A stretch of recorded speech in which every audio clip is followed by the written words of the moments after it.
গুন্ডারা সরকার চালালে এই অবস্থা। আমি গত পরশুদিনই বলেছি, ইলেকশন কমিশনের ফুল বেঞ্চের উচিত সুপ্রিম কোর্টে চলে যাওয়া, সেখান থেকে স্পেসিফিক অর্ডার এনে একদম এই গুন্ডাদের সোজা করে দেওয়া উচিত। কে বলছে? ওনার অসুবিধা হচ্ছে, আরই জাপতাম নেই, ক্যামেরা বন্ধ করেছে, আমার কাছে প্রমাণ আছে। 7 দফাতে 4,000 4,500 করে। এইখানে নদিয়া জেলাতে পঞ্চায়েত ভোটে ব্যালট গিলে ফেলেছিল তৃণমূলের লোক, হ্যাঁ কি না? ওরা ভোটারদের বোঝ করছে, ভোটারদেরকে বিশ্বাস করে নাকি ওরা? এই কদিন আগে যে মুকুটমণি জিতেছে, এটা ভোট হয়েছিল নাকি? ভোট হয়েছে? এই যে জগন্নাথ দাস জেতার পরে এমপি পদ রেখে এমএলএ পদ ছাড়লো।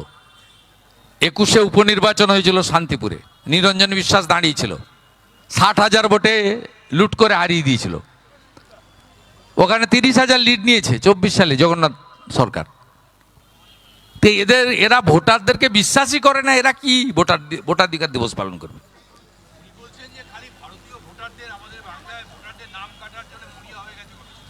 মরিয়া হয়ে গেছে কমিশন বাংলাদেশি মুসলিম ভোটারদের নাম কাটার জন্য, আর খালা ওই জন্য বিচলিত, চিন্তিত। খালা তার ছেলে মেয়ে নাতি পুতির জন্য চিন্তিত। কেউ খালা বলে, কেউ আপা বলে, কেউ বুবু বলে, কেউ ফুফু বলে।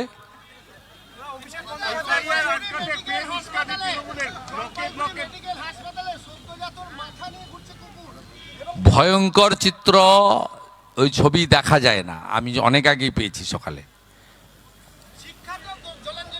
স্বাস্থ্য অনেক আগে জলাঞ্জলি গেছে। হসপিটালে যেদিন অভয়া রেপ এবং খুন হয়েছে হসপিটাল প্রিমিসেসের মধ্যে, সেদিনই তো লোক জেনে গেছে যে কোনো হসপিটাল সুরক্ষিত নয়। যে হসপিটালে ডাক্তার বোন সুরক্ষিত থাকে না, দুর্গাপুর আইকিউ সিটিতে মেডিকেল কলেজের সেকেন্ড ইয়ারের স্টুডেন্ট সুরক্ষিত থাকে না, সেই হসপিটালে আপনি কি করে ভাবেন যে রুগীরা সুরক্ষিত থাকবে? এই জন্য প্রত্যেক মাসে 20 লক্ষ করে রোগী পশ্চিমবঙ্গ ছেড়ে কখনো ভেলোর, মুম্বাই টাটা সেন্টার, দেবী শেঠির বাঙ্গালোরে চলে যায়, এখানে চিকিৎসা করাতে পারে না, তাদের টাকা দিয়ে করাতে হয়। তার কারণ উনি আয়ুষ্মান ভারত এখানে চালু করেননি, আর স্বাস্থ্যসাথীর ভুয়া কার্ড পশ্চিমবঙ্গের বাইরে কোথাও চলে না, পশ্চিমবঙ্গেও চলে না।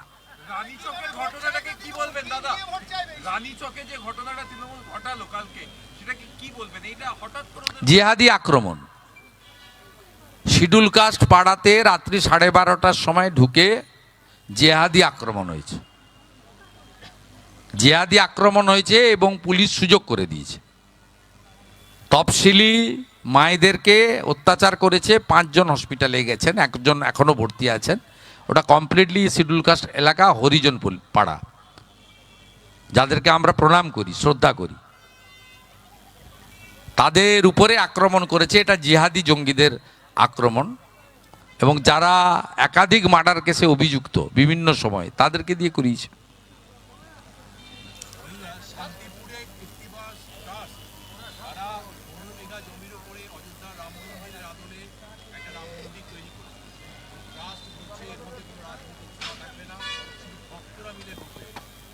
ঠিক কথা বলেছে তো, সমস্ত হিন্দু মন্দির নির্মাণ হিন্দুদের নিধিতে তৈরি হয়, এবং সেই কারণে এমপি ল্যাড বলুন, এমএলএ ল্যাড বলুন, পঞ্চায়েতের টাকা, সরকারি টাকা, কোনো ধর্মীয় প্রতিষ্ঠান, শুধু মন্দির নয়, মসজিদ, গুরুদ্বারা, গির্জা, চার্চ, কোথাও দেওয়া যায় না। আপনার যখন সোমনাথ মন্দির ভেঙে দিয়েছিল, তারপরে হিন্দুরাই কিন্তু নিধি সংগ্রহ করে সোমনাথ মন্দিরকে পুনর্নির্মাণ করেছিল, তৎকালীন রাষ্ট্রপতিকে উদ্বোধনে ডেকেছিল। একইভাবে 500 বছরের সংগ্রামের পরে অযোধ্যার রাম মন্দির যে তৈরি হলো, এটা হিন্দুদের নিধিতে। আপনি 10 টাকা দিয়েছেন, আমি 50 টাকা দিয়েছি, পার্থদা 100 টাকা দিয়েছে, অপর্ণা বোন 200 টাকা দিয়েছে, যার যা সাধ্য অনুযায়ী দিয়েছে। 2,500 কোটি টাকা খরচ হয়েছে, 3,500 কোটি টাকা গোটা পৃথিবীর হিন্দুরা দিয়েছে।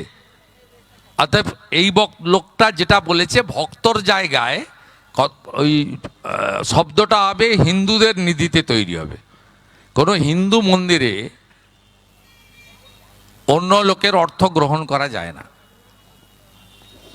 ঠিক কথাই বলেছেন, ওটা ভক্তের জায়গা। ভক্ত মানে রাম মন্দিরের ভক্ত তো আর মুসলিমরা হবে না, হিন্দুরাই হবে। তিওয়ারিকেও দুর্গাপুরে জিতেন্দ্র তিওয়ারির উপর আক্রমণ, গীতা বিতরণ করছিলেন, সেখানেও তৃণমূলের লোক এসে ভয় পাচ্ছে হিন্দুদের ভয় পাচ্ছে খালা, ওই জন্য লাগিয়ে দিয়েছে পিছনে। হুমায়ুন কবির বলছে রাম মন্দিরে সাহায্য করতে চান, তিনি রাম মন্দির তৈরিতে সাহায্য করতে চান হুমায়ুন কবির, কি বলবেন? কেউ নেবে না, আমাদের বিধিবিধানে নেই। উনি যে নামটা লিখেছেন সেই নামটাই বিজেপি এলে মোছা হবে, বাবরের নাম লেখা যাবে না। উনি টাকা আছে মসজিদ বানান না, 100টা বানান, কোনো আপত্তি নেই, বাবরের নাম লিখতে দেবো না আমরা। হ্যাঁ,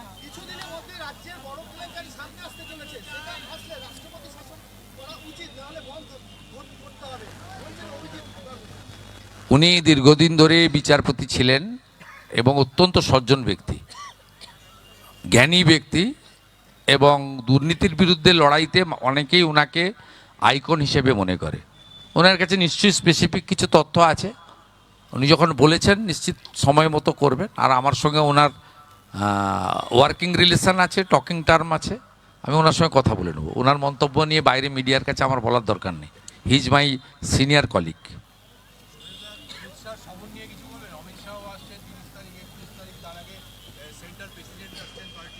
এটা দলগত কর্মসূচি, দলের স্পোক্সপারসন জানিয়ে দেবেন পূর্ণাঙ্গ কর্মসূচি।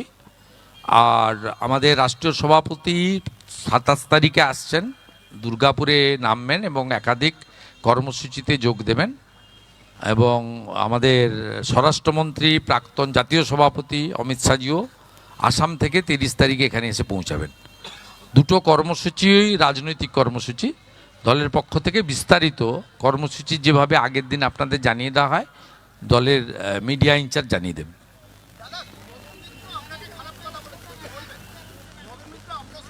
আমি এই মাতালদের কথার উত্তর দিই না।